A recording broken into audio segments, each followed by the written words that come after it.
Certainty of death, small chance of success. What are we waiting for?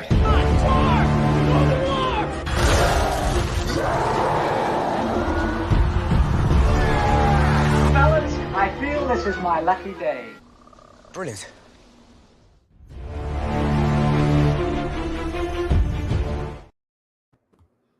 Hey, and welcome to another episode of Rankum.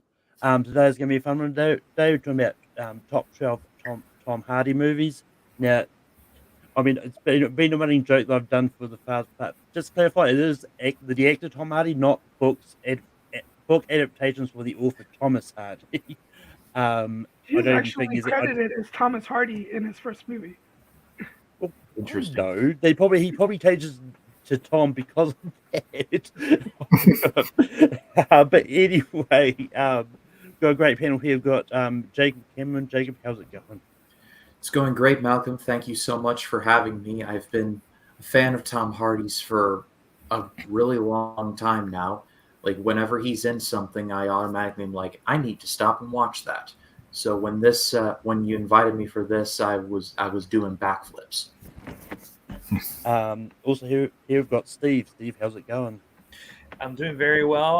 When you were talking about me getting on this, I wanted to do some front flips. So Jacob does back flips. I do front flips. I'm sure the rest of the panel will do some sort of kind of directional gymnastic movements when they heard about this news. But anyways, to cut to the chase, I'm down to rank some Tom Hardy moves and talk about them too.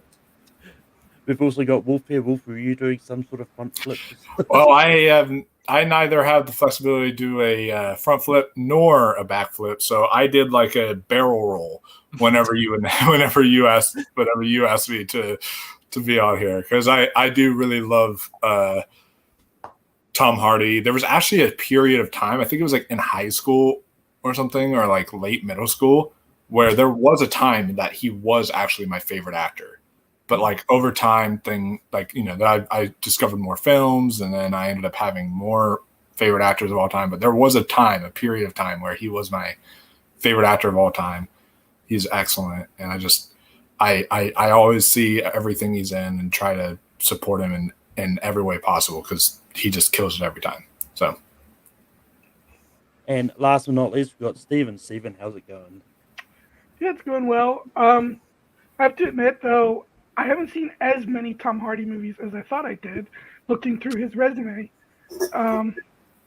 filmography. But he's definitely in some of my my favorite comic book movie of all time.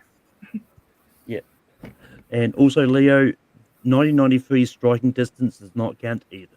I've not even heard that movie. But with that, how Rankum works is we're each going to go around in a panel and nominate a movie we think belongs on a top 12 Tom Hardy list, and then everyone else will say yes or no to it, and then at the end we rank them. But Jacob, what is the first movie you're going to bring up? So there were several that I wanted to bring up first, but I figured I'd start off with a definitive slam dunk: Mad Max Fury Road. Now, the argument can be made that the more interesting character is Furiosa, and I would be inclined to agree, but Tom Hardy brought it as Max. Like, he understood the assignment with that. He got the stunts down, he got the attitude down. There were several times where I was just like, that's just incredible. So my first nomination is Mad Max Fury Road. Steve, what do you say about Mad Max Fury Road? I mean, it's hard not to argue about that selection. I mean, that's definitely a slam dunk, and I would definitely go for that. I mean, it is, for my opinion, George Miller's masterpiece. It's a movie that just really has taken people's breath away. Even I've seen it 4 times in theaters, and I've seen it one time in 35 millimeter, and the other time 35 millimeter and black and white. So like, I really dig this movie. Ever since it came out almost a decade ago. And I mean, Tom Hardy also has this quality that's kind of like very not like it's a very different from Mel Gibson's interpretation of the character. This is kind of like the fool's journey, and I feel that's how Mad Max is viewed in this particular prism, and he's kind of channels a little Buster Keaton there, especially when he's tied up to the front and he's dealing with all this other stuff while all these people are just chasing after him or after the car that he's attached to. So yes, for sure, Mad Max Fury Road definitely belongs there. Wolf, what do you say about Mad Max Fury Road?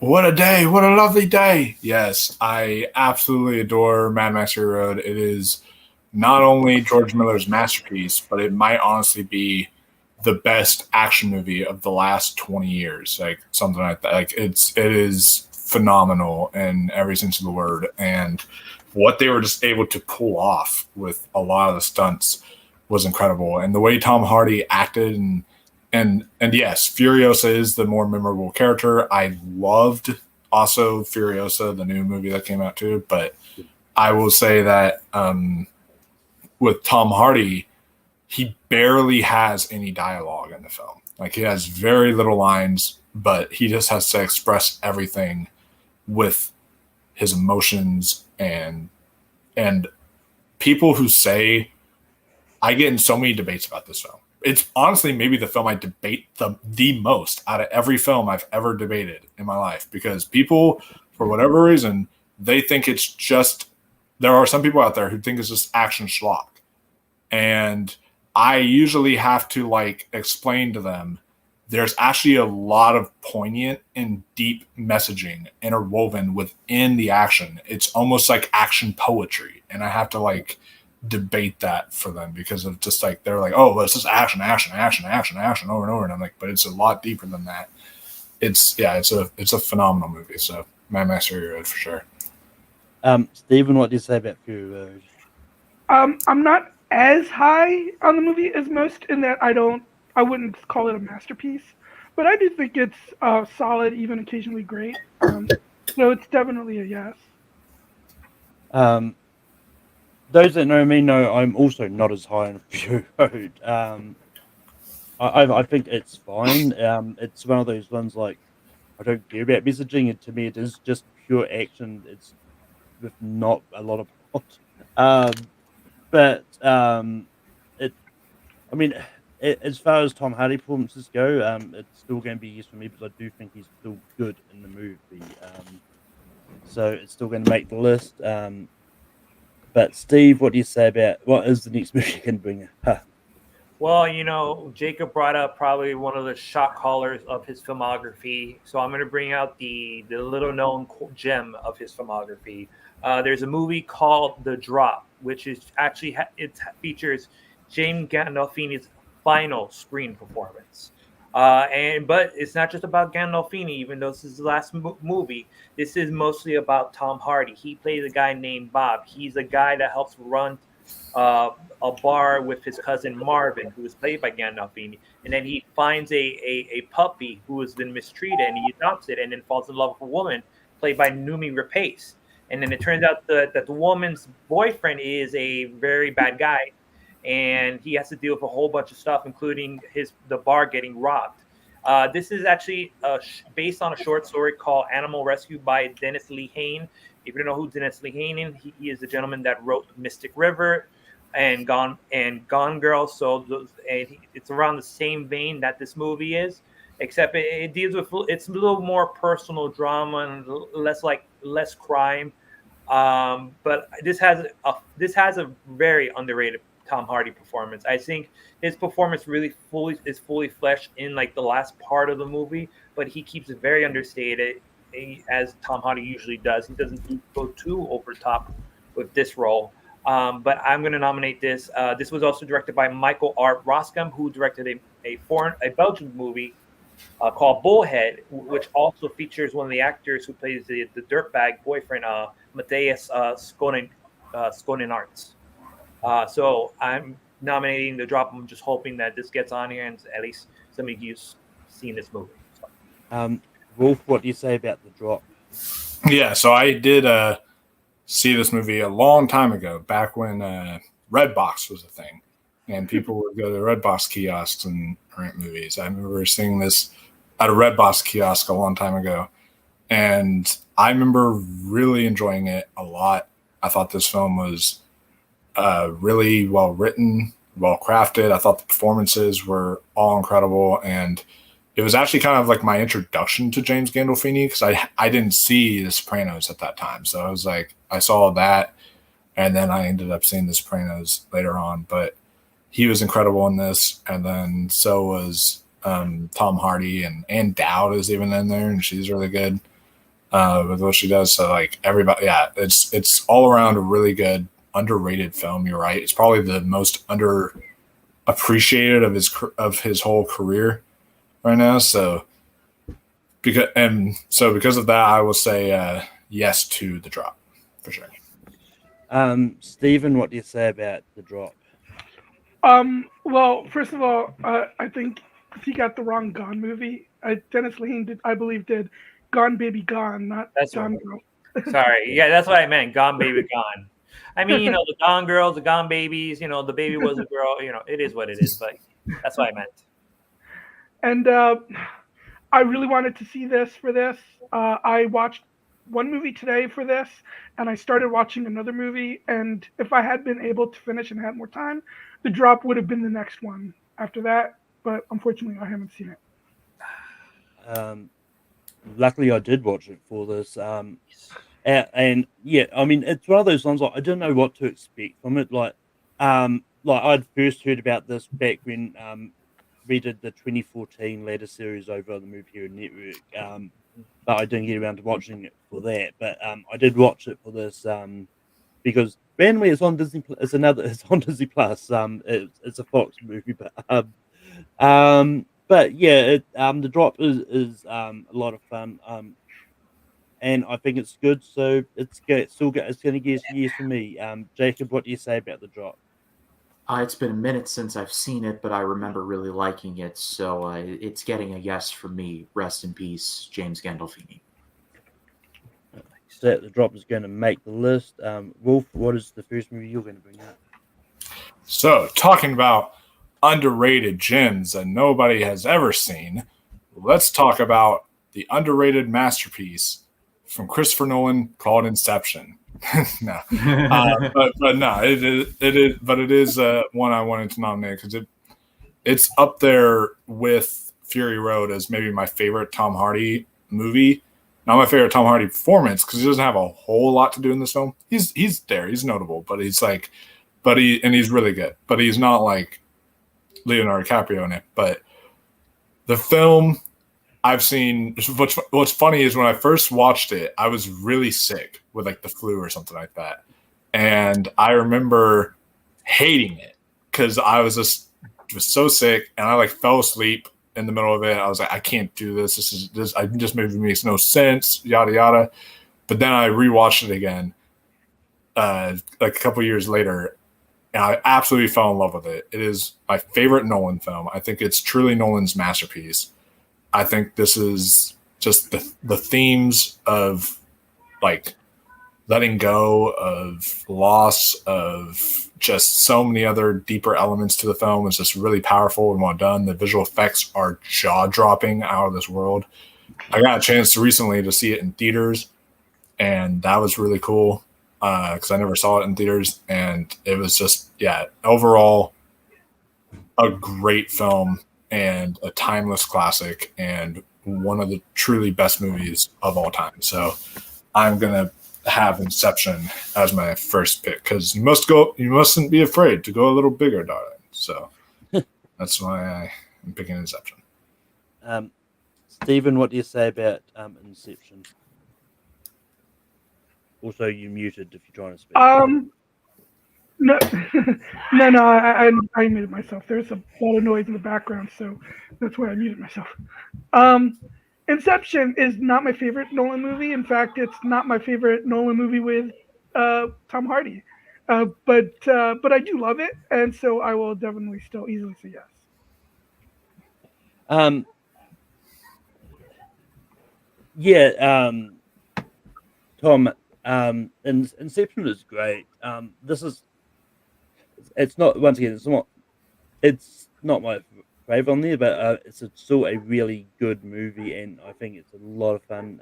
And so it's an easy yes for me as well. Jacob, what do you say about Inception? It's one of my favorite movies of all time, so of course it's going. Of course, my answer is going to be yes. Like a little through line. Like I love how much he like screws around with Joseph Gordon-Levitt's character in the movie. Like he calls him a stick in the mud and says he has no imagination. Like it just there's several little things. Not to mention like he has to float in and out between different personae in the dream world. He has to play Robert Fisher's uncle, I believe. Like not his uncle, but like somebody. I'll remember it later. But yeah. Long story short, yes. And Steve, what do you say about Inception? I mean, there's no other words that I can. You guys already really described Inception. I mean, there's not much more that I could put on top of it. But overall, yes, for sure, Inception definitely deserves to be on there because it is a truly outstanding movie, especially if you're a gentleman who watched this opening day on IMAX at the Fort Lauderdale IMAX in Los Olas Boulevard, and you couldn't hear for at least a solid minute after you got out. But that was a good thing because my brother was talking my ear off, so I didn't hear half the things he said, which some of it it's gonna can be kind of silly sometimes. But yes, Inception deserves to be on here. That Inception is going to make the list. Stephen, we go to you for your first nomination. You know what? I was going to go with this one that I'm pretty sure is going to get turned down. But since everyone has started with something that got yes, I'll go with another one that I think is a guaranteed to be on this list. And that's, of course, Warrior. The performances from him and Joel Edgerton are great. This an early role for Frank Grillo, and I'm always a fan of his. It's just really great, and Nick Nolte, of course. It's just really good sports story where we have two characters that you want to root for that are going up against each other, making it kind of hard to know, like, oh, which one do you want to, which one are you rooting for? It's an emotional powerhouse and, great family drama, great sports movie. So, Warrior for sure.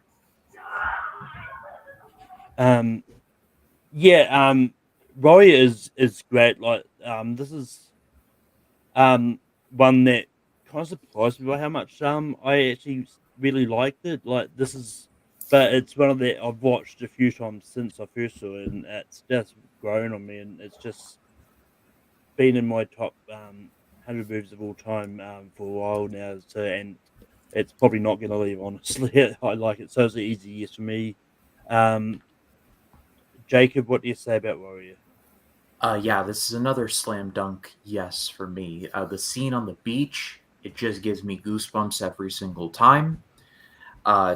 There are several like moments in the movie where I just want to cry, and it's so very good indeed. And also, the wrestling fans on this will appreciate it. Kurt Angle plays a Russian, which I think is just very funny, considering what he has done in his life.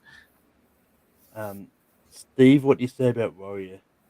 That for sure, Warrior definitely put on it. So there was a time where like each time a year started, I was so much of a movie fan that I would rank the top movies, most anticipated movies of that year.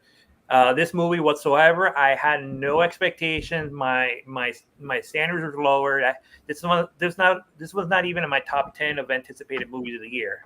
And when I saw this, I knew it was like a fighting movie, but like I did not expect to be floored on how emotional, how powerful, how great that movie is, with the tremendous performances from Nolte, Hardy, Edgerton, and it's a movie that took me by surprise, and it's a movie that I sometimes when I see it on a television, I stop and watch it for a little bit and probably watch it till the end. So yes, Warrior definitely deserves it because it's true. It's damn true. And Wolf, what do you say about Warrior? Yeah, I love Warrior. Another one I first watched from Redbox, but it was a great film, and I saw it like so many times. I remember like because I remember how Redbox you rented it for a night, but then you have to pay an extra fee if you wanted to keep it longer. And I was like, you know what? I don't care. I'm going to keep it. longer and to see it like 2 more times. And I ended up watching it like 2 more times because I loved it that much. And it was probably my favorite film of 2011. And easily one of the best sports movies of all time, if not like the best. It's fantastic. And me personally, I love Christopher Plummer's in The Beginners, but if you ask me, I think Nick Nolte should have won for Warrior. I think he was exceptional. And just Tom Hardy was also exceptional. That was like my introduction to him, and ever since I saw Tom Hardy in that, that's when he like became my favorite actor around that time. And I was like, I had to see everything he was in. It was just an incredible performance. Joel Edgerton is great in this, and the brother camaraderie they have, the ending stakes that they provide, just it makes me cry every time. The song choice, the final fight, it's just brilliant. So yeah, Warrior, hands down, gets my vote easily. Warrior is going to make the list. And it's on to me for my first pick. I'm going to get out of the 2010s for a moment and go for a movie that came out something in between. So I think he was forming it in between Warrior or something around there. But it's a movie called Bronson. This is Yes. This is a movie that I watched for the first time for this and didn't know what to expect. It was this kind of crazy kind of biopic about this prisoner Charles Bronson, which was really weird but interesting, and I think I thought it was a lot of fun. And an interesting fact that I actually found out just now is that the moustache Tom Hardy has in the movie is Charles Bronson's actual moustache. There's had many phone calls of Charles Bronson. Charles Bronson was so impressed by how well he immortalized the role, so he cut off his moustache and sent it to Tom Hardy. So yeah, but Jacob, what do you say about Bronson? It's been a minute since I've seen this one, but I mean, I have seen it and I remember being blown away by it. So this is a definite yes for sure. And this movie kind of flies in the face of the notion that Tom Hardy is just the dude that talks in a funny voice. Like, watch this movie and you will see the range that he has. So, yes. Steve, what do you say about Bronson?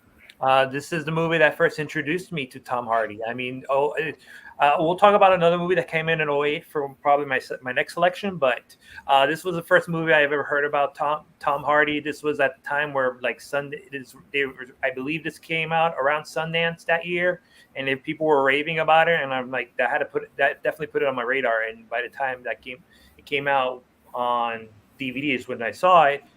His performance is what makes that movie. I mean, it's basically him being, showing all his personality. He bulked up for this film. I mean, he definitely had the muscles to be that prisoner guy that had that reputation of just wanting to get in fights and keep being kept on prison. And I love when he's always talking to the breaking the fourth wall. Breaking the fourth wall is usually one of my favorite traits in a movie. So whenever somebody does that, that's usually like a point on there. So definitely yes for Bronson. Wolf, what do you say about Bronson? Yeah, Bronson is incredible. I remember watching it for the first time for one of the streams that like Austin did on Jordan's channel, and might have been 2008 later series. I think it was. I think it was for that tournament or something like that. But it was absolutely incredible. Blew me away. I love the director Nicholas Winding Refn. I know he's very hit or miss for some people, but I love Drive and I really like The Neon Demon. So like he's a really, really fantastic director in my opinion, and I think this is easily one of his best films. I also will say out of all the Tom Hardy performances, this is my favorite Tom Hardy performance because to me, this is, and that's excluding TV, because if you mention TV, then that would be a different topic. But excluding TV, movies wise, Bronson's my favorite performance from him because, yeah, it's got his over the top stuff he might be known for on occasions, but it's actually a very tragic performance, and it's a very nuanced performance when when it comes around to it, and just you just see everything he's going through, and you really feel for him. But the style of it and everything is just kind of unique and different, and I absolutely love it. So yeah, Bronson for sure gets my vote. Stephen, what do you say about Bronson? I mean, I started watching it right before this, and so I've only seen like 20 minutes of it, and so I would have been I probably would have said yes just so that, I mean, it's not up to me obviously, but if it were, I probably would have said yes just to avoid a couple of so movies that I might have had to say yes otherwise to, because I've liked what I've seen so far. I just haven't seen I've only seen like 20 minutes of the movie so far, but so there's that. That Bronson is going to make the list. Jacob, we go back to you. So for my next choice, we go from one of Tom Hardy's most outrageous performances to one of his most, let's just say, the opposite of that. I don't know if it's going to make the list, but I'm going to throw it out there anyway. It's a movie called Locke. This was released in 2013. Is directed by Stephen Knight, who has had a long and lengthy career.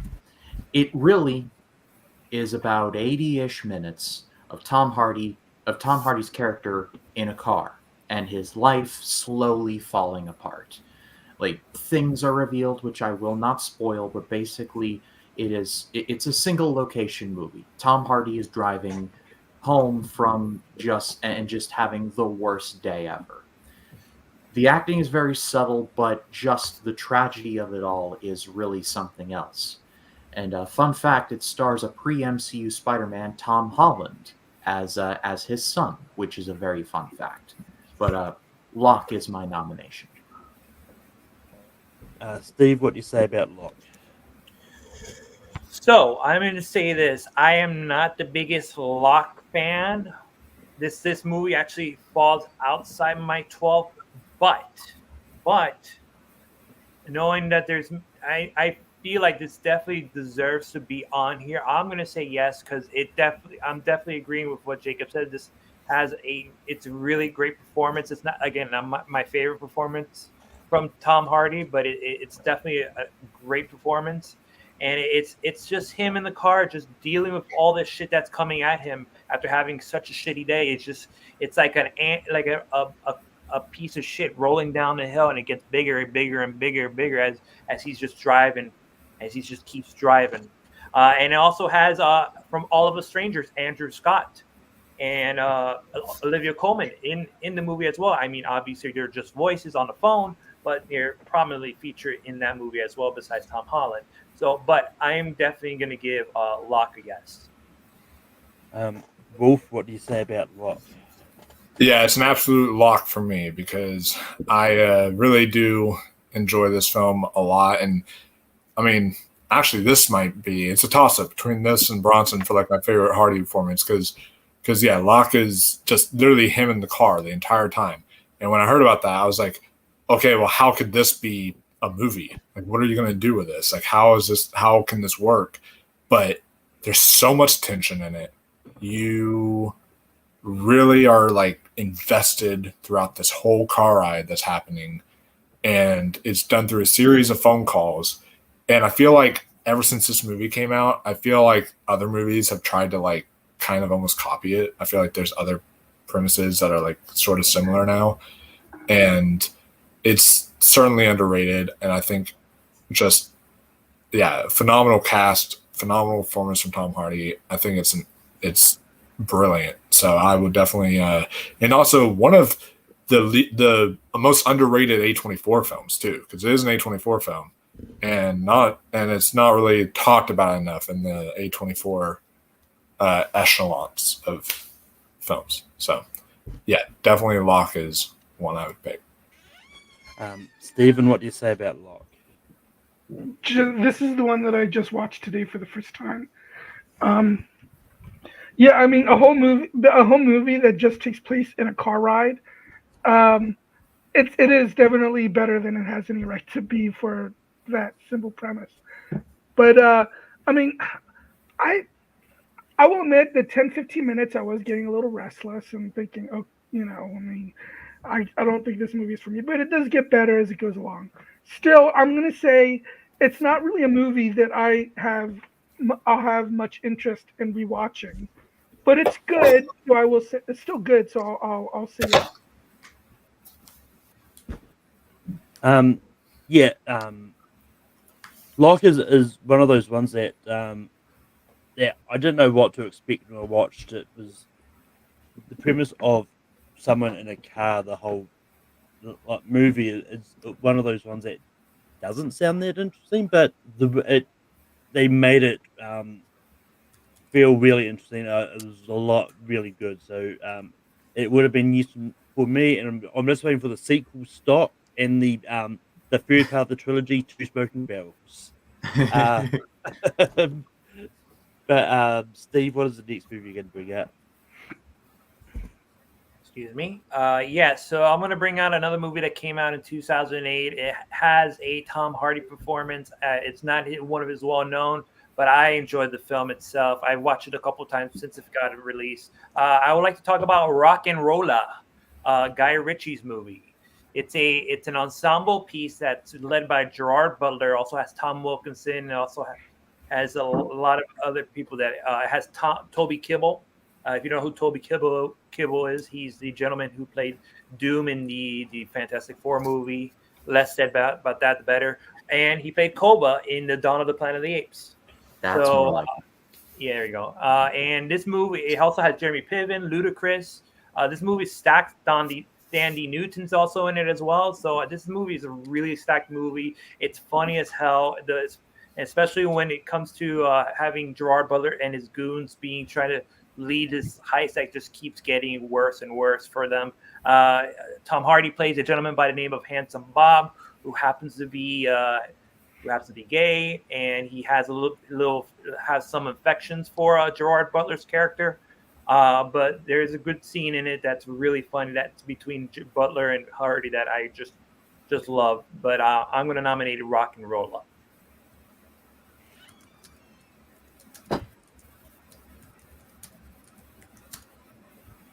Uh, Um,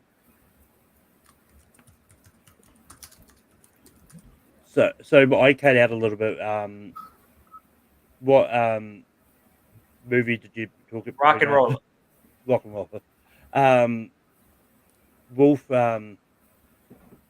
yeah, so I I love Guy Ritchie as a director.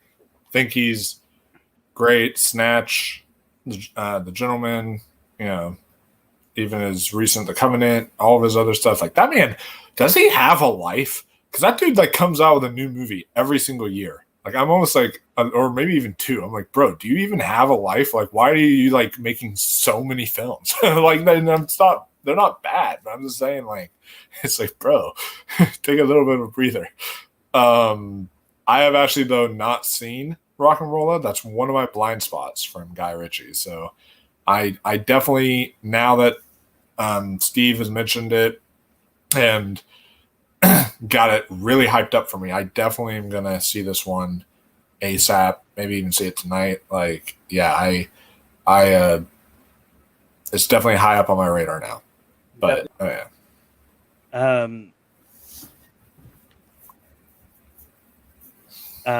But Stephen, what do you say about Rock and Roller? So I find Guy Ritchie to be hit or miss, but as far as this one goes, I think I've seen it, but then I might have gotten it confused with a different movie that I think came out around the same time with Jason Statham called Revolver. Because I remember rewatching Revolver, rewatching Revolver not long ago, and I thought Revolver was boring. So I'm not sure if I think I've seen Rock and Roll, but I'm not entirely sure because I might have gotten it confused for something else. So I haven't seen it. I'm just gonna say I haven't seen it.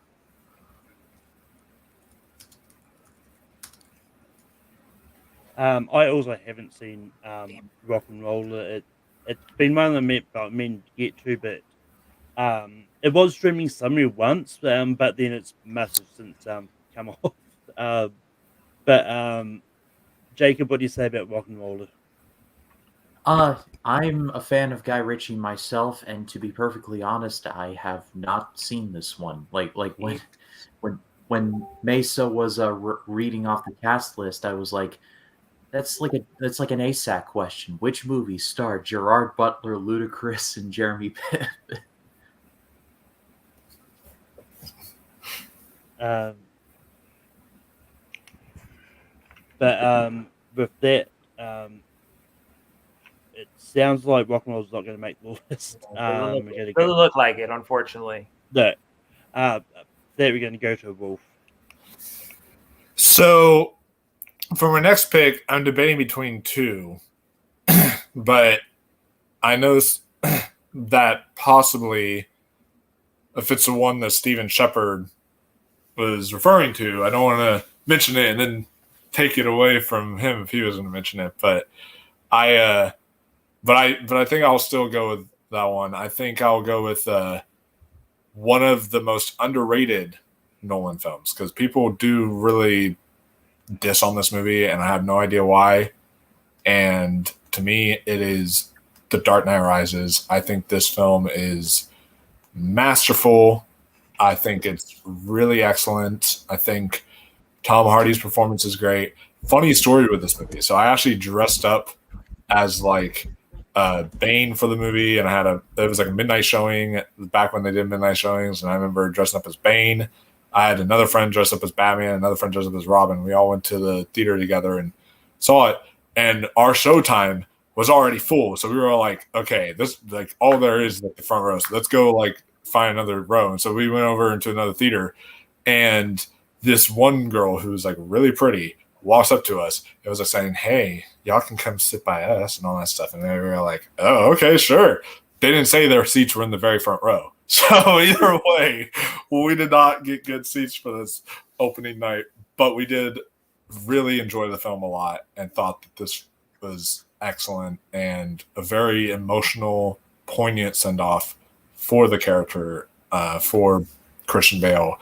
And I think that Tom Hardy was one of the best villains. I don't understand. Like, I get some of the performance, Dunkirk, but like people saying they couldn't really understand him in this movie. Like they were saying, "Oh, I had a hard time understanding what he was saying and all this stuff because of the mask." I was like, it was actually very easy to understand what he was saying. I don't understand how people got confused with that, but it's whatever. I think his performance was brilliant. So I'll definitely say, and also Anne Hathaway, great Catwoman. Just wanted to throw that out there. But yeah, Dark Knight Rises, really, really good. So I'll go that one. Stephen, what do you say about The Dark Knight Rises?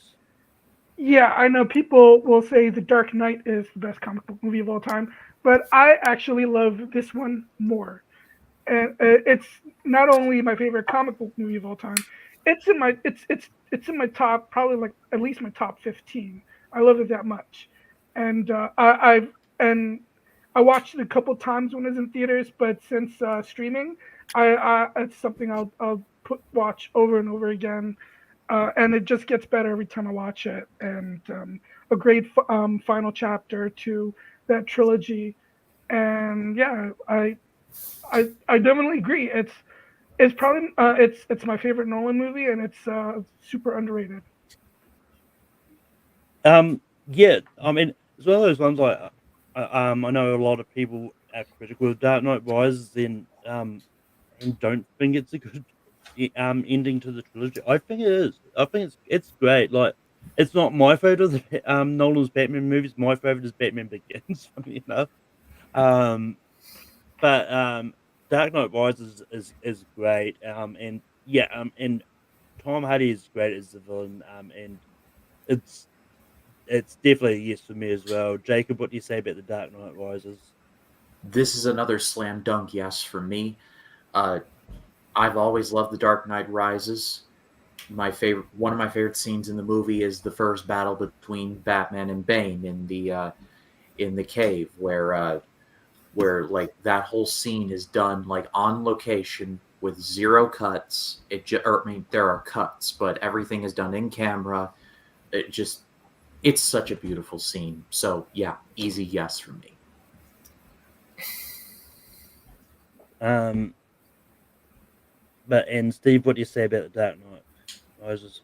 I mean, it has created that boring voice. It's for all pop culture to mock and everything. So I mean, the fact that it has infused itself in the zeitgeist of pop culture, it definitely deserves to be on there. I am a big fan of it. I am a big fan of Dark Knight Rises. I actually watched The Dark Knight and The Dark Knight Rises back to back that night. Yeah, very tired. Came home at 3:30 in the morning. But it was definitely worth it, especially in watching both of those movies in IMAX again. Yeah, it definitely deserves it. I've seen that movie. It's probably top 5 Nolan movie for me, for sure. It's definitely not my favorite. Dark Knight will always be my favorite, no matter what. But yes, definitely deserves to be on here. The Dark Knight Rises. I think I saw all three on opening night. I think they were showing the entire trilogy. Wow, I must have missed it. Long night. Oh yeah, the long night rises. There you go. But with that, especially if it started at midnight, that would be like. No, I didn't start at midnight. I saw The Dark Knight Rises at the midnight premiere. They were giving away posters, which I sadly do not have anymore. But yeah, that was an epic night. I mean, I miss the days when theaters would do midnight screenings. They don't really do midnight screenings anymore. Me too. Yeah, because now they do Thursday night showings. I remember they actually did one for Glass Onion when it was in theaters. Like the night it opened, they did Knives Out first, so I went to go see that, and then right after I saw Knives Out, they had a midnight showing of Glass Onion. So I was like, a midnight showing? I haven't been to one of these in like forever. So of all the movies to do it for, it would be Glass Onion, but I'm not going to die on that hill tonight. Yeah. But that Dark Knight Rises is going to make the list. Cue angry comments on the poll, maybe. I don't know. Yeah, I think people's opinions have gotten better on it as time goes by. Yeah. Oh yeah, I don't know. There's definitely some people in this community who get super angry over things. That it is what it is. But anyway, Stephen, what is the next? Stephen, what's the next movie you're going to bring up? All right, I'll go. I'm going to do it. I don't think it'll make it on the list, but I don't care. I thought Tom Hardy was great as Shinzon, the evil clone of Captain Picard in Star Trek Nemesis. I just I love the movie, and I love how it's not just action. It has cool themes of how the events in our lives shape us to be who we are today, because Shinzon had a very different past than Picard, and that's why he and then you contrast that with Data and B4, and I think the movie gets unfairly maligned, but Star Trek Nemesis I'm gonna bring up. Yeah, Star Trek Nemesis. I haven't seen it. It's been a thorn in my side since one of my early matches when I was competing in trivia, because it was a question I got wrong, and which cost me the match. I mean, with all the clues, well, in my head, it's like it's either one of two Star Trek movies. It was either Nemesis or Insurrection. I guess Nemesis. It was the wrong one to guess. But I haven't seen it, so it's going to be a no for me. Jacob, what do you say about Star Trek Nemesis? So I have not seen this either. To be honest, I haven't seen all the Star Trek movies. I've seen most of the originals, and I've seen First Contact, and that's all of the new gen ones that I've seen.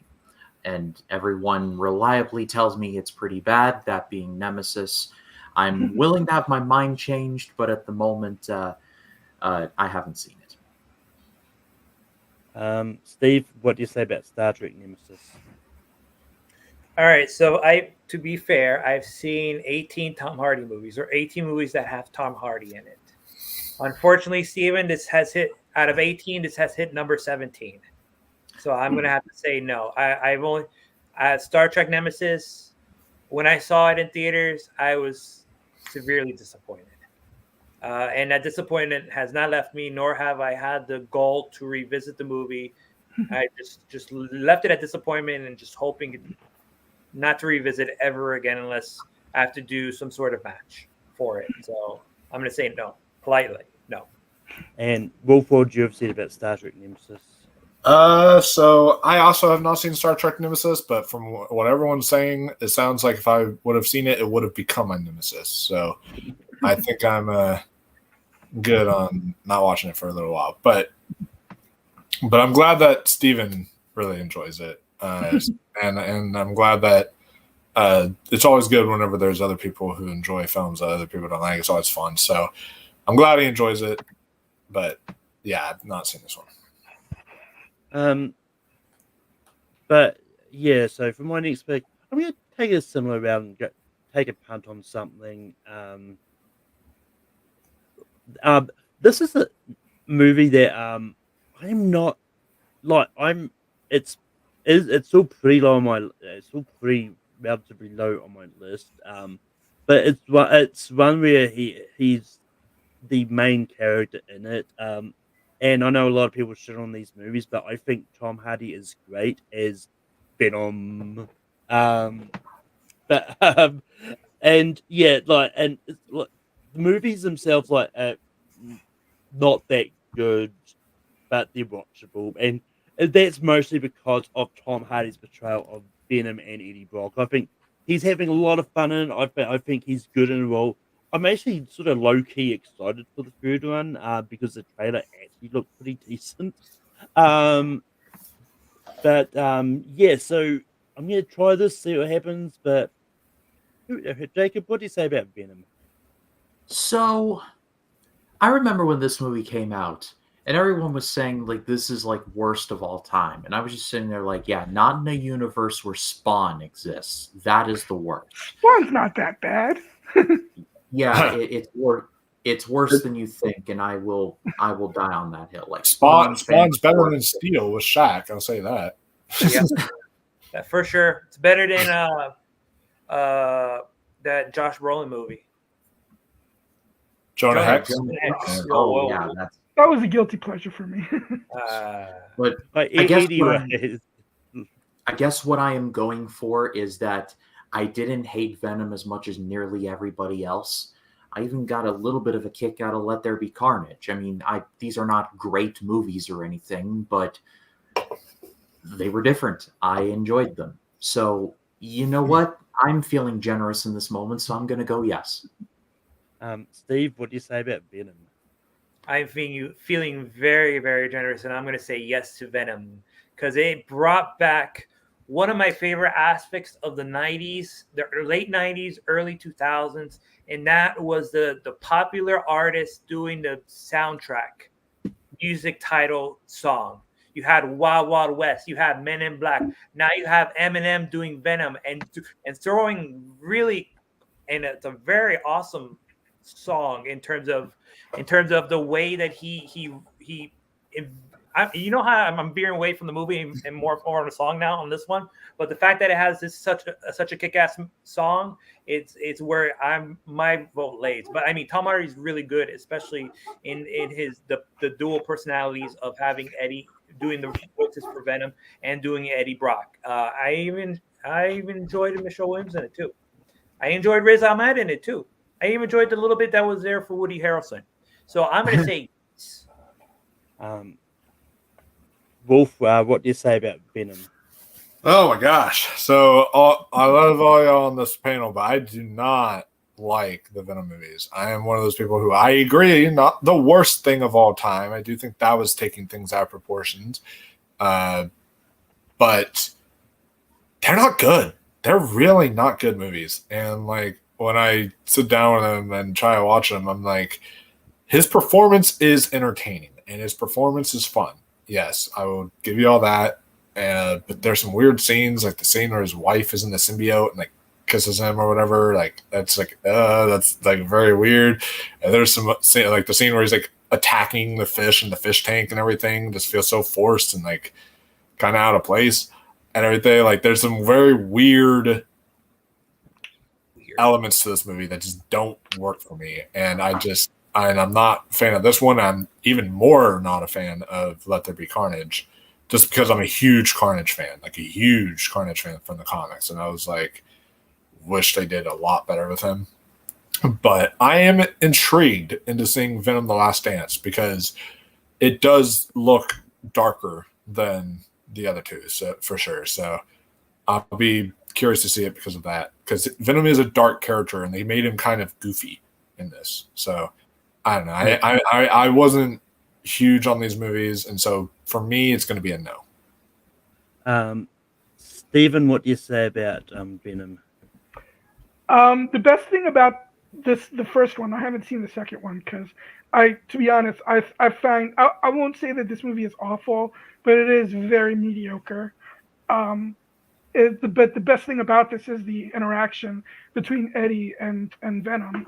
Those scenes are kind of fun, and I think so. Tom Hardy's good in it, but I still would have said no because But I do agree. I saw the trailer for the third Venom movie. I'm like, this actually looks pretty good to the point where I might actually give the second movie a chance and watch it before the third one comes out. But with that, Venom is going to make the list. We didn't lose anyone of Dark Knight Rises. We've probably lost them here. But Jacob, what is the next movie you're going to bring up? So my next nomination is one where he is not the main star, but it is one where we see Tom Hardy at arguably his most diabolical. I'm going The Revenant, directed by Alejandro Gonzalez Inarritu. This is Leonardo DiCaprio's movie, no question. Like, he finally got his Oscar for this. He slept in a horse for this movie, so yeah, he earned it.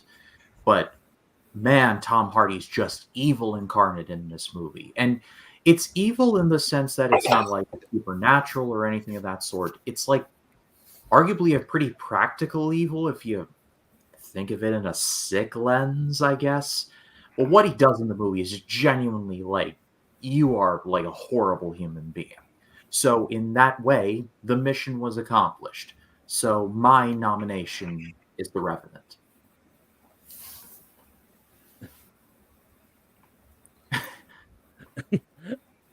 But Steve, what do you say about The Revenant? I definitely agree. The Revenant should definitely be on here. Like you said, this was DiCaprio's show. This was the much hyped Oscar train that finally paid off. And he finally did. He tortured himself. He got mauled by a bear. He, like you said, he slept in a horse. He crawled on his hands and knees to that Oscar later that year, and he deserved. He deserves an Oscar. I don't know about for the performance. The less we talk about Wolf of Wall Street, the better, because I think that should have been his Oscar. But Tom Hardy is a despicable human being. I meant not not Tom Hardy, the guy who played the movie. Yeah, that guy. He's a despicable human being. He shoots spoiler alert. He shoots poor Domhnall Gleeson. What did Domhnall Gleeson ever do to you? Yeah, exactly. Damn, man, that's not. You don't shoot the ginger who knows how to time travel. Don't shoot the ginger that knows how to time travel. Don't you know that it causes repercussions in the butterfly effect? Don't shoot my doppelganger. There you go. Exactly. Don't shoot Wolf's doppelganger. Also, Steve, I love you for the About Time reference. That's one of my favorite romance movies. You're welcome. But yes, Revenant definitely deserves to be on there. Wolf, what do you say about The Revenant? So The Revenant came out at like just the right time because, yes, I'm a youngin'. Y'all are going to make fun of me again for this. I saw it when I was in high school, and we were studying in high school.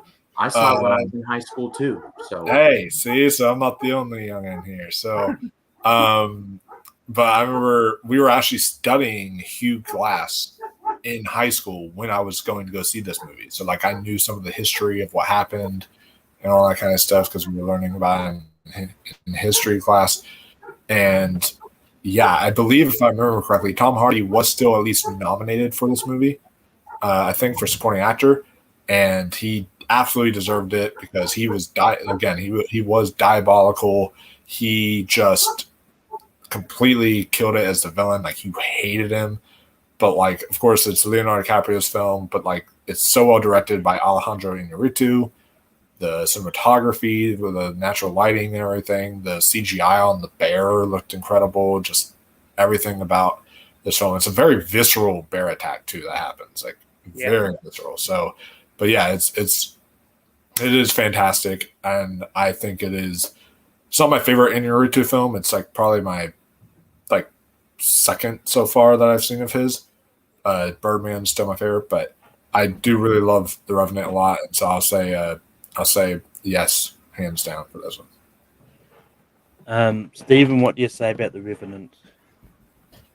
I so wish I had seen this in theaters. I missed it when it was in theaters because I think it's a good movie, but I think this is a movie that I might have liked even more if I had seen it in theaters. And it's got one of the best trailers I think of all time too.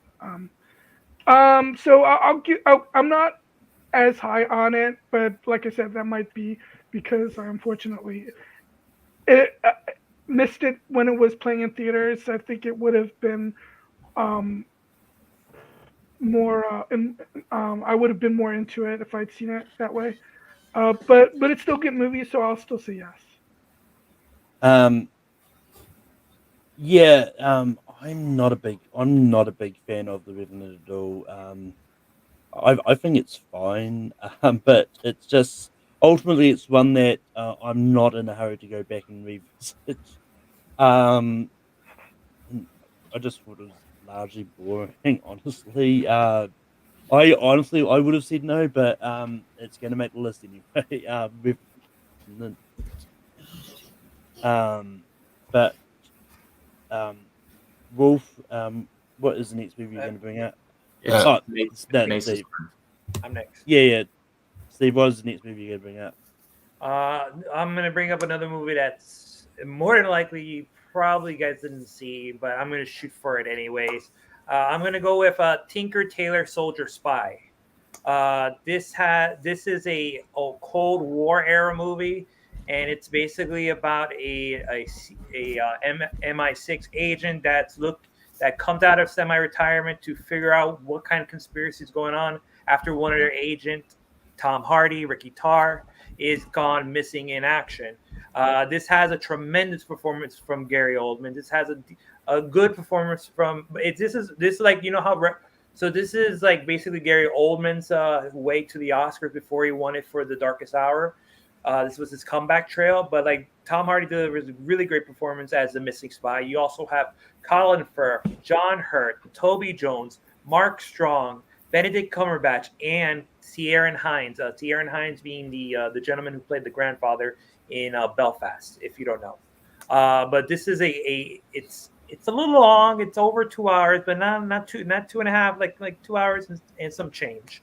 But it's a really interesting movie. I've only watched it a handful of times because there's only a couple of times you can watch a movie that kind of tests your patience. It's literally a movie that you're gonna have to like be patient with it and let it play because it really plays out in the long run. It really plays the long game with this movie. But I'm gonna nominate Tinker Tailor Soldier Spy. Wolf, what do you say about Tinker Tailor Soldier Spy? I'm glad you mentioned one that I have seen because, yeah, Gary Oldman is definitely, he is in my top 5 favorite actors of all time now. Like, as when it comes to like just like or even my top 3, he might even be in my top 3 favorite actors. I adore Gary Oldman. I think he's phenomenal in almost everything he does, and I think that this is one of his best performances he's given. I think Tom Hardy's really good in this. I will say, so funny story. It relates to it, but I don't know if any of y'all have seen Jeepers Creepers Reborn, but it was one of the stupidest movies ever made, and when I was seeing it, there's a character. He's like the gay friend or whatever they call him because they're going to some event or something like that. And he's like parked in the middle of the woods and he has to go pee. So he just decides to park in the middle of the road. And instead of saying, oh, yeah, I need to go pee, he's like, if you excuse me, I need to go Tinker Tailor my soldier spy. I'll be right back or something like that. And I was like, what does that even mean? I literally said, like, what the fuck does that mean? Like, in the theater. Like, I said that as I was like, good. I was like, what? So, like, it was really weird. So, but this is a little related thing there. But, yeah, no, I really love this movie a lot. I think it's really underrated. It did get a few Oscar nominations. I forget what for, though, what it was nominated for. But I know it did get a few Oscar nominations. I think it might have been for Gary Oldman. I have to double check, but yeah. Yes, Gary Oldman got Oldman. nominated for that one. Yeah. And directed by the guy who did Let the Right One In. And he directed The Snowman. I mean, never mind. Don't worry about The Snowman. Don't worry about The Snowman. I mean, yeah, we don't talk about The Snowman. But, We don't talk about The Snowman. I mean, but hey, the director likes snow because he did Let the Right One In and Snowman. So, yeah. I guess he can say that. But no, I love Let the Right One In. That's one of my favorite movies of all time. But Tinker Tailor Soldier Spy is also a great one from him. So, I would say yes to Tinker Tailor Soldier Spy. It was also nominated for adapted screenplay and original score. But Stephen, what do you say about Tinker Tailor Soldier Spy? Yeah, I gotta say, I thought this movie was kind of boring, if I'm being honest. I don't know. You mentioned that you've seen it a couple of times, and I guess you thought it got better. So I don't know. Maybe I'll give it another shot later on. But I didn't get the deal with it when it came out, and I thought it was overrated and kind of boring. So I'd say no. Fair. I watched the I watched it for this and it's one of those ones like I saw it come up. I was like, I had no idea that Tom Hardy was even in this. I knew it was a Gary Oldman movie. I had no idea about Tom Hardy. But it's yeah, but I liked it enough. It's fine. So I'm gonna say yes. Yes. Jacob, what do you say about Tinker Tailor Soldier Spy? It has been a hot minute since I've seen this one. I know I have seen it. I have definitive memories of seeing it. And I was on a real spy kick. Like I had just got done with the Bourne movies in this era. So I'm like, same vein. No, I was wrong. I was really wrong. But I liked it. You know, the cast is stacked. Gary Oldman, of course, the names that were just mentioned.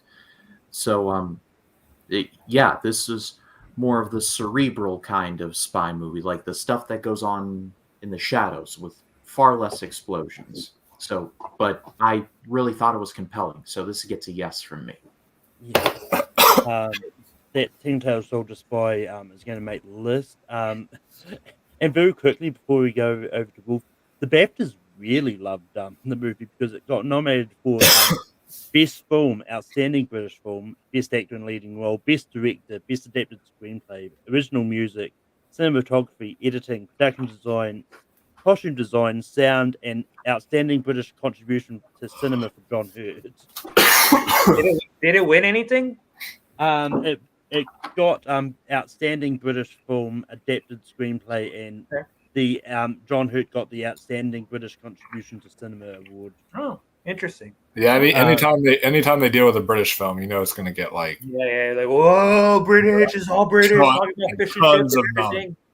Oh, I'm not gonna lie, I didn't realize. For some reason I thought it was an American movie. I didn't realize it was British. I was a little bit surprised about that. Anyway, Wolf, what is the next movie you're going to bring up?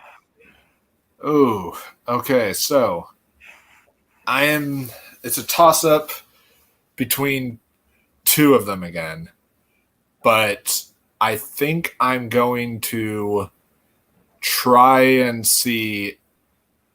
I know that a majority of you probably haven't seen this one yet, so I'm probably going to get shut down. But I thought one of us has to mention this because we are doing this stream because of the Bike Riders releasing. So I'm going to talk about that film because I got to see it this weekend in theaters. I got to see it on Friday, and I really loved it a lot. This felt like Easy Rider or like Goodfellas on motorcycles, like it had that old fashioned, like it's kind of like a man movie in a way. Like it feels like those old 70s era films that they don't really make anymore.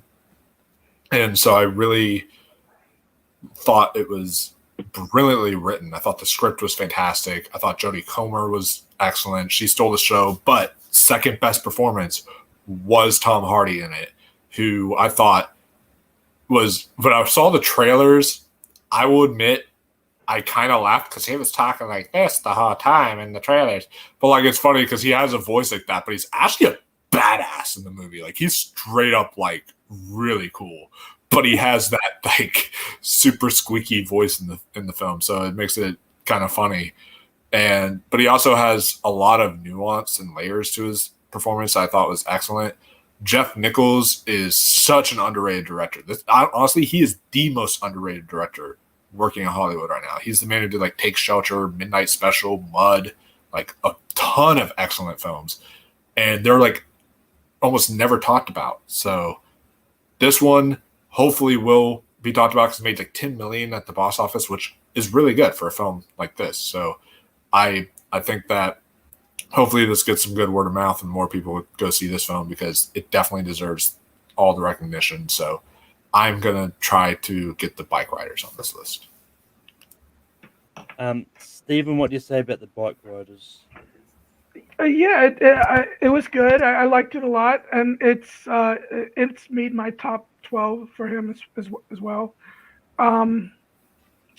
This has a surprisingly stacked cast because you also have Michael Shannon there, Norman Reedus, who I sort of recognized him when he first shows up, but he still manages to really disappear into his character. He looked straight up like he wasn't even an actor on set. This is like he just like walked on set. They just found a motorcycle gang member and just. Is he playing Daryl? Is he Daryl in this movie? Is it Daryl? No, he's very different in this movie. Okay, he's very different. Okay, it's not bad. I look forward to it. Yeah, no, I think he's a better actor than he probably gets credit for, actually, because he can play more than just Daryl. So yeah, I liked it a lot. And yeah, I'm a big Midnight Special fan. I thought that movie was great. So I definitely would agree that Jeff Nichols is underrated. Take Shelter was great too. So it's a yes for me. Yeah, it doesn't come out till 4th of July for me, so I haven't seen it. Jacob, what do you say about the Bike Riders? I literally saw it earlier today. I saw it with my mom and dad, and we all really liked it. This is a movie that it's a rise and fall story, so it's been done, but Hardy is exceptional in this. Like he really is good. Austin Butler is really good too, but that's a story for a whole nother time. So on a list like this, yeah, Bike Riders definitely is a yes. Steve, what do you say about the Bike Riders? It sounds like a great movie. Unfortunately, I have not had the time this weekend to watch the Bike Riders, but I intend to make that a 2-week plan. But I want to watch it. If that Bike Riders is going to make the list, Stephen, we go to you for your next nomination. Oh wow, we only have one more spot left. Yep. Which one will I go with? You know what? I don't know. I haven't seen this movie in a long time, but it's a great movie. And I did see a couple of clips on YouTube to see if because I didn't remember him in it. So I wasn't sure if this is a small part, but the clips I've seen on YouTube seems like he has at least a semi-decent sized role. So I'll go with his first movie. I believe it's his first movie, Black Hawk Down, which not necessarily my favorite Ridley Scott movie, but I think it's probably his best directed movie because he really captures the chaos of what went down that day. And talk about a movie that's got a stacked cast. I mean,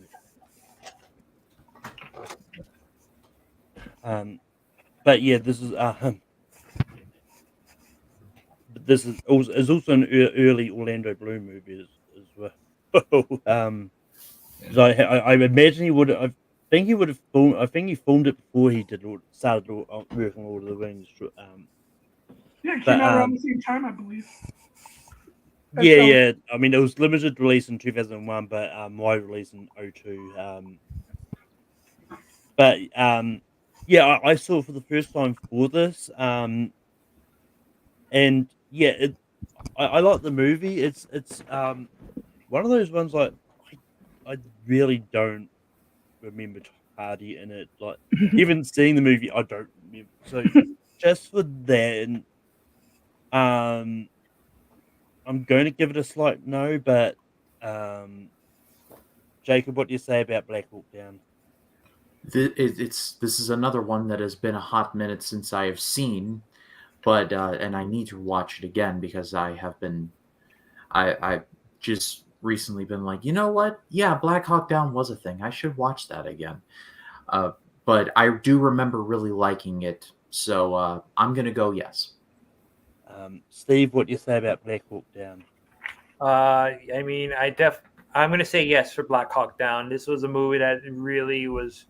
It told a story that I've never heard about it before. You know, you have movies that really tell you have movies that are based on true events that you've heard of, and you're seeing, oh, let's see how they interpreted it in film. Like I've never heard about this event whatsoever until I saw this movie and the raves about this movie leading up to the release, and I was just blown away. My father is a big fan of military movies, and he was blown away about how like how interesting how the movie was flowing and the different perspectives, and just makes you kind of like, I mean, it's hard to tell which characters are which, but like for the ones that you feel bad for, especially when some of them bite it at the end, you kind of feel bad for them when they do, especially the circumstances that they found themselves in. I feel like, again, this is probably like it's not one of his best movies, but I think it's one of his very interesting takes on how to do on directing a military movie. But I'm gonna have to say yes to Black Hawk Down. And Wolf, what do you say about Black Hawk Down? So it's interesting because I was a toss up between two movies, and the two of them, I don't even remember Tom Hardy in it. It was either going to be this or Marie Antoinette. And so I was like, I don't really remember Tom Hardy in either of them, but I will, but they were one of the other two I was going to pick. So regardless, I will say yes to Black Hawk Down because it is a really good movie. And I think it's excellent. I think it's a great way of telling the events that unfolded during that day. And again, it is like Steven was talking about, it's a very stacked cast because you got like Josh Hartnett, Eric Bana, Ian McGregor, Tom Sizemore, William Fichtner, Sam Shepard, Jason Isaacs, Orlando Bloom, the dude who played Jamie Lannister. I never can pronounce his name from Game of Thrones. So like you have a very big stat cast in there. And yeah, I think it is one of the more underappreciated Ridley Scott films because while it is talked about, it's not like talked about on the same level of some of his other stuff. Most definitely. So I'll be willing to say yes to Black Hawk Down. Sure. That Black Hawk Down does make the list, and that closes it off as well. But that was getting some honorable mentions. I'm going to go first here. To continue the trend of Tom Hardy one-word movies, because I didn't realize how many one-word movies he had until it's that we had about 4 in a row. But Dunkirk, I think, is really good. I quite like the movie Layer Cake, like an early Matthew Vaughn movie. And I might have been alone on this, but I don't hate This Means War. I think it's a fun movie. Jacob, what are some honorable mentions that you had? This Means War was on my short list as well. I would have recommended Dunkirk if we had gotten that far, because even though his role is brief, I feel like Dunkirk gets hated on way too much. It's not like Saving Private Ryan. It's actually more subtle than that, and I think when it's good, it's really good. It's like some of Nolan's finest work. And Steve, what are some honorable mentions that you had? It's been mentioned before. I definitely go with you, Malcolm. Dunkirk and Layer Cake would have been two movies I would have probably mentioned. Dunkirk more than Layer Cake. I hardly remember Layer Cake, let alone Tom Hardy in Layer Cake. But I do remember that it had a really good a launching point for what Daniel Craig was going to do in James Bond. That was like, oh, this is what he's going to do. Check a peek out. Here's Layer Cake, and then that's why we're like, okay. But yeah, those two movies probably would have been next on the docket for myself if we would have kept going. Wolf, was some honorable mentions that you had? So I just want to throw it out there. I'm glad none of y'all said it. I was worried y'all were going to say Spider-Man No Way Home because technically it's in the film as a post-credit scene. But I'm like, that would not have counted, guys, because he is a post-credit scene. Yeah. Well, I don't think I did it for this one, but I do exclude cameos, and that's pretty much a cameo. So I would have excluded that one. Yeah. So I'm not going to say that as an honorable mention. I will say, even though I don't remember him in the movie, Marie Antoinette is actually really great. One of Sofia Coppola's better films. If y'all have not seen it, I highly recommend it. So that would probably be my first honorable mention. And then my next honorable mention I can think of is probably Lawless, because I do really like that one with Gary Oldman. I thought that one was good. Not amazing or anything, but it would be outside the 12. I thought it was good. So I'll definitely say those two would be my honorable mentions for sure, because I can't really think of anything else other than those two. I am not actually a fan of Dunkirk. I think that movie is very overrated, in my opinion. Yeah, funny story. Actually, Lawless is my least favorite Tom Hardy movie. I actually would have voted for Star Trek Nemesis over Lawless. Wow. Okay. Interesting. But again, different, different taste, different perspective, different theater experiences. That's all I'll say. Oh, yeah. But Sure. Stephen wants some on mentions that you had. Well, it's funny because I was debating between bringing up Black Hawk Down or Lawless. I almost went with Lawless since it's a much obviously larger role, but I just think Black Hawk Down was a better movie, so that's why I went with Black Hawk Down. So Lawless would have been next. Then I think Dunkirk is decent. It's not, it's one of my least favorite Nolan movies, but I think it's a decent movie. And I don't know, if we were really desperate, maybe I would have said yes to This Means War. It's cute, but it's forgettable. Yeah, I haven't seen it, but random fact I found out is apparently Tom Hardy was in a TV movie of Sweeney Todd with Ray Winstone playing Sweeney Todd. It's funny, when I was going through his filmography on IMDb, I saw it said Sucker Punch, so I had to look that up. But it's not the Zack Snyder Sucker Punch. Oh. I also do want to mention, though, I know this is a movie one, but I do want to give a shout out to both Peaky Blinders and Taboo, which are both excellent television series from with Tom Hardy performances that are maybe some of his best performances he's ever given. Taboo is so good. It should have gotten a second season. So, yeah, it's excellent. I don't know why they never gave it a second season. There were so many rumors for a while. They're like, "Oh, we're working on season 2. We're working on season 2," and then there's nothing. It's weird. I wish it did. But with that, it's time for us to rank the movies that we have on this list. How we do that is we write on a whiteboard or a bit of paper, whatever you have handy, and whichever one has the most votes ends up in 12, 11, and so forth. But Jacob, what do you have at number 18? So number 12. number 2. I was about to say, like, wait just a minute. I'm gonna go Venom.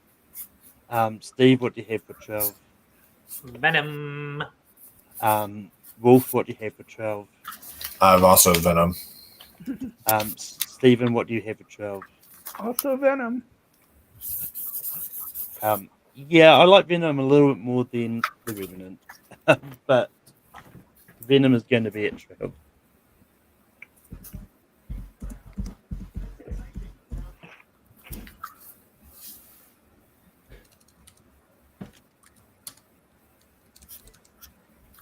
Alright, Steve, what do you have for 11?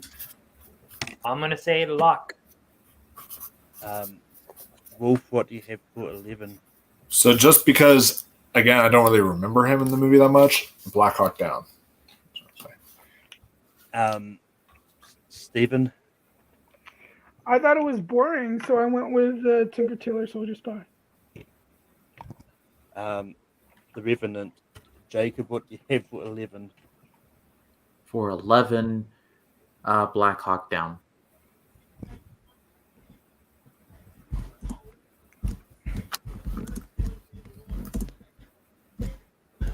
I'm just trying not to say the movie so fast that it sounds like something else. Yeah. Oh, okay, gotcha. Wink, wink.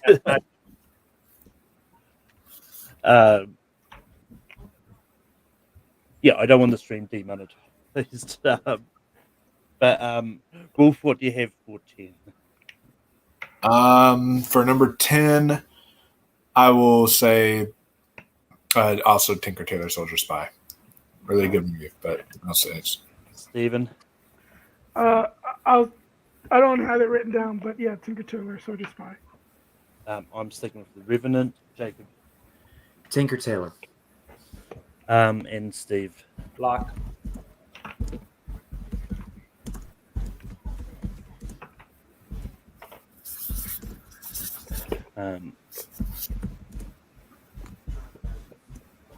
Taylor Soldier Spy is going to get 10. Stephen, what do you have for 9? Lock. Sticking with the Revenant. Jacob? Let's go Revenant. Steve? Lock. Wolf? The Drop is what I went with. So if that we are tied, Wolf, you're the only one that didn't have the Revenant or Lock. Which one do you want at 9? Lock. I'll pick that. Let's see. Number 9.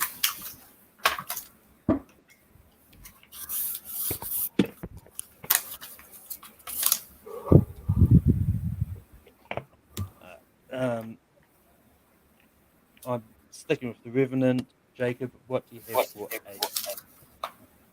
Let's go. Let's go with the Drop. Steve? Fox Riders. Wolf? I am also going to just because I haven't seen it in a very long time. I'm also going to go with the Drop. Stephen? Bike Riders. It's a good movie, but yeah. So we've got the tie between the Drop and the Bike Riders, and it's on me. Which is slightly tough for me because I've seen one but haven't seen the other. No, I'm going to, just because it's just come out. I'm going to say the Bike Riders, just because I've seen the other one. I actually do like that in that. Cool.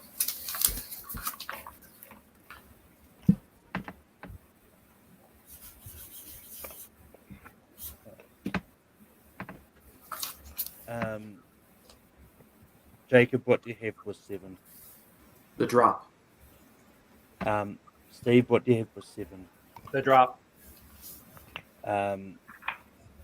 Wolf, what do you have for 7? Yeah, I'm going to keep sticking with the Drop. There we go. Stephen, what do you have for 7? The Revenant. Going for the Revenant.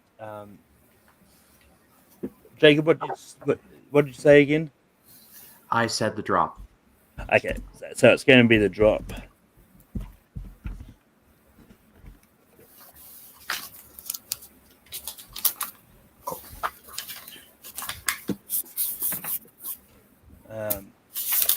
But Steve, what do you have for 6? Bronson. Wolf, what do you have for 6? For 6, I will also go with Bronson as well. Stephen. I didn't see the whole thing, but I saw enough that I'll count because I don't usually vote for movies I haven't seen. So I'll go with Bronson. Sticking with the Reverend. Jacob. Okay. Let's go Revenant. But it is going to be Bronson. Only Stephen is stuck to the Revenant. Anyway, just to recap what we've got left, we've got Mad Max Fury Road, Inception, Warrior, The Dark Knight Rises, and The Revenant. Wolf, what do you have for number 5? I have I've got The Revenant at number 5. Stephen. Went back to The Revenant. The Revenant. Jacob. Revenant. And clean sweep for The Revenant. Still in the top 5 though, Malcolm. Don't remind me.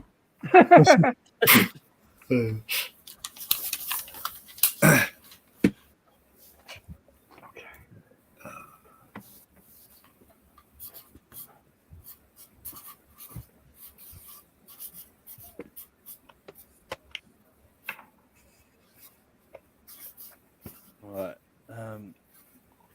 Stephen, what do you have for 4? Inception. Mad Max Fury Road. Jacob. Inception. Steve. Warrior. And Wolf. Wow, this is an upset. But I got Dark Knight Rises. Yeah.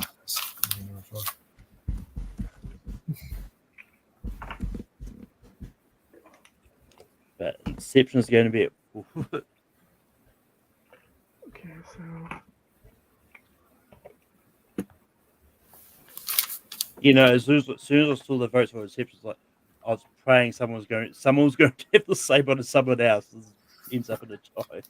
But anyway, sticking with Mad Max Fury Road, Jacob. Dark Knight Rises. Steve. Warrior. Wolf. Dark Knight Rises. And Stephen. Mad Max Fury Road. So we've got Mad Max Fury Road, Dark Knight Rises. Steve, you're the only one that had something different. Which one are you going to put at 3? Dark Knight Rises.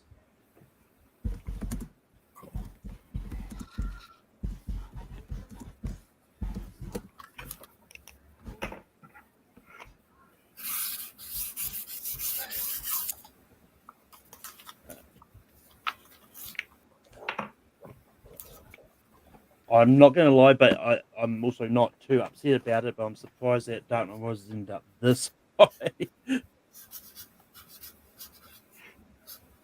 Alright, now this one we're just voting for the number 1.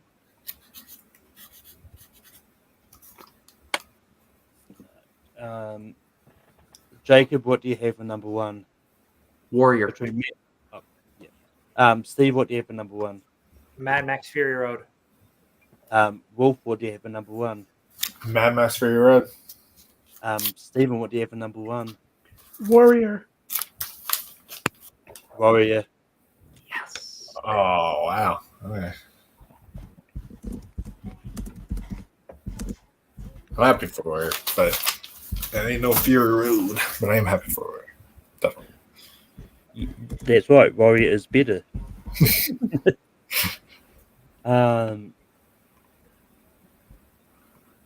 But with that, that is the end of this episode of Rankum. So just to recap our top 12 Tom Hardy movies, at number 12 is Venom. At 11, we've got Black Hawk Down. At 10, we've got Tinker Tailor Soldier Spy. At 9, we've got Lock. At 8, we've got The Bike Riders. At 7, we've got The Drop. At 6, we've got Bronson. At 5, we've got The Revenant. At 4, we've got Inception. At 2, we've got The Dark Knight Rises. And at number 2, we've got Mad Max Fury Road. And number 1, we've got Warrior. But with that, I am the Warrior. next week on Rankum is going to be top 12 opening scenes of movies from the 2000s. But Jacob, we can be on you online. YouTube at RyanCam20. Got a lot of stuff going on there. The 1999 project, where I try to review every movie from 1999, is ongoing. Before I jumped on here, I was just watching one for this week called Summer of Sam, directed by Spike Lee. It's a weird little movie, and I've never even heard of it. I love Spike Lee. Not many people have. Not many people have, from what I hear. But Adrian Brody is in the movie, and he rocks both a spiky hairdo and a massive mohawk. I'll send you a photo if you're interested. Also, what I'm reviewing this week, along with Summer of Sam, is South Park: Bigger, Longer, and Uncut, I think one of the which talk about a swing in terms of content there. And there was one more. Oh yeah, and Wild Wild West. Yes, the one you're thinking of with Will Smith. But that's dropping this Friday. Then Small Talk, the Smallville podcast I do, is every Tuesday. Talking Silence, where I review everything Hannibal Lecter related. That's going to be most Fridays. So yeah, I got a lot of stuff going on. I'm almost at 500 subscribers, so I'm like 2 away. So if you haven't checked me out, please do. Steve, where can people find you online? They can find me here on this little handle right here at Mesa Media One on the X, aka Twitter, on Facebook, on YouTube. I have a couple videos that are going to be premiering one week after the other. I'm working on a Brandon Kirk video. He's an independent wrestler who's also a deathmatch wrestler, also working on a mid-year 2024 indie wrestling and review video that's going to be released on Wednesday, so check that out. And other than that, you can also find me on Instagram at smesa85. Wolf, where can people find you online? Yeah, you can find me on my YouTube channel, Mega Movies, where I just uploaded my Inside Out 2 review, but I'll also be uploading a fun other kinds of videos that we recently pre-recorded, like we did an Inside Out watch along. I'm uploading that soon, and then we also did a Barbie kind of drinking game too that we did recently, so that'll be kind of fun. Speaking of drinking games, the one I normally do drinking games with is Austin Patel. Him and I this month we are doing Jaws: The Revenge. I asked you the same question I asked him. Why? Well, the reason why is because we did Jaws 3D last year, and so we wanted to continue the Jaws trend and go like, hey, we're going to do Jaws: The Revenge this time. So we're going to do that one on June 29th. I almost considered doing that one in July because, you know, the movies are always in July, but we have a very special surprise for y'all in July. So we're definitely going to do that one at the end of June, so y'all can look out for that. And then also this week, returning either tomorrow or Wednesday. I haven't fully decided on which day yet, but this week will be the return of Awards Roundtable, and we will be discussing our very early Oscar predictions because of Cannes and all that kind of stuff, and talking about, with Tribeca, with all these other festivals and such that just happened. We're going to be finally kind of breaking down and talking about what we believe will be nominated and not nominated. So yeah, guys. And also, I am watching a jack ton of 2024 movies right now because on July 1st will be our halfway through the year ranking of the best movies of 2024 so far. So y'all can definitely be on the lookout for that as well. So, and also while I'm at it, I am also doing a series soon. I'm figuring out the details on it, but I'm going to be starting a series on my YouTube channel soon called From the Vault, which is a way to save physical media because physical media is dying. And I wanted to do a show where I not only review a film that I own on physical media from like my Criterion collection or something like that I have not seen, but then I also will review the special features on like the Blu-ray or something like that, or go in depth on like the restoration and how it looked and all that kind of stuff, and like really take a deep dive on the physical media that I own. So I think that would be a really fun video and a good way to try to revive physical media. So that is coming up very soon as well. So be on the lookout for that. Yeah, because physical media is important. Because if streaming services want to take movies away, you can still watch it. Stephen, we can be find you online. I don't really have anything going on, but you can look me up at Letterboxd at sShepherd82. And do they even still do special features on DVDs? Yeah. They still do on mostly on Blu-rays, but yeah, they still do stuff. Depends on which because factor. when I got Wonka the other few weeks ago, that it was like they had special features of how they created like the sets and stuff. So they still do special features. That they are, and in some cases on streaming with some streaming movies, like they may sometimes put some special features on there. I know Disney's done that with a couple of them. And yeah, I know like Criterion. This is just my random because this might be the movie I do for since it's Pride Month. But Blue is the Warmest Color is the first one I might do, and because I've never actually seen it all the way through, and like the Criterions come with like a jack ton of special features, so those always like have special things. Yeah. And also I think for the 4K versions of True Lies in that, I think they put like a special documentary on those as well. But anyway, for me, you can find me on Tape Productions as I host Rankin every Sunday night. Next week is Top 12 Opening Scenes of 2000s movies. But you can also find me I'm over on Full Metal hosting trivia. I know I've been really slack with that lately, but I'm going to start getting back into the swing of things and stuff.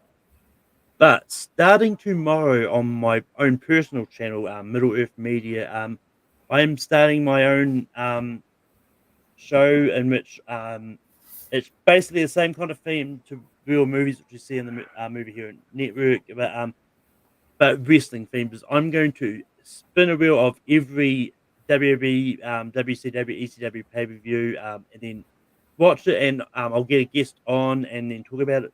The first one we're going to talk about is going to be the WCW Great American Bash from '99, which I didn't know what I was in for when I spun it, but when I looked it up in the reviews, like, okay, I'm starting off with a doozy because apparently it's not that good. But yeah, but that will be something you can look forward to tomorrow. I'll have, Austin is going to be there as my first guest. But with that is the end of Mankin for today. And but until next time, see you and keep watching movies. It don't matter if you win by an inch or a mile. Winning's winning.